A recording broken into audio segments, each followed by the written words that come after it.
The pulse, the respect perspective. Most companies don't actually manage people, they manage cost tolerance.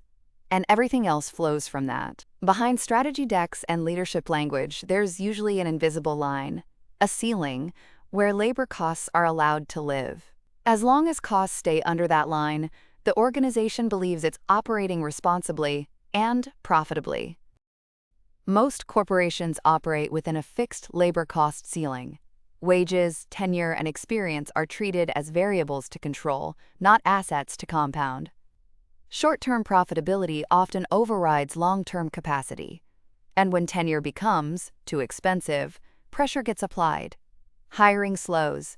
Senior staff are managed out. Cheaper talent replaces institutional knowledge. The cost pulse stays within range, but growth gets capped. Behind closed doors, many organizations operate the same way. Labor costs must stay within a defined band. Wages are capped. Tenure is tolerated until it isn't. Experience doesn't suddenly lose value because performance drops. It becomes a problem because the ceiling was never designed to rise. What this creates is a familiar pattern. Higher growth spikes. Salaries rise. Pressure builds. Attrition or restructuring. Costs dip. And the cycle repeats. As long as the organization stays under its perceived ceiling, leadership tells itself the business is healthy, stable, controlled. But let's be honest, this isn't a people strategy. It's a containment strategy, and it quietly trades loyalty for churn, mastery for mediocrity, and long-term growth for short-term margin protection.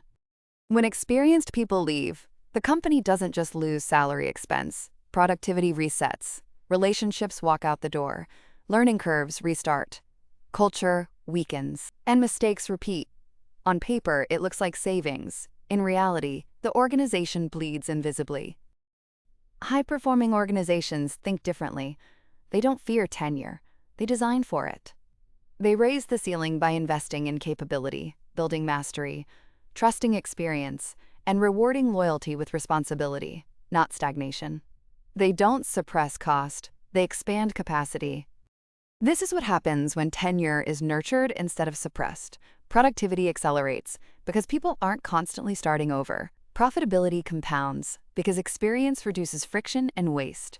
Culture stabilizes because trust has time to form.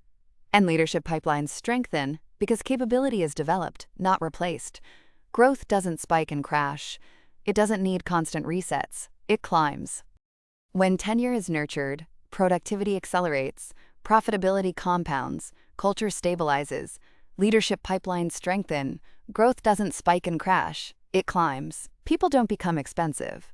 Underdeveloped systems do. If your growth is capped, don't squeeze harder. Raise the ceiling. The respect effect.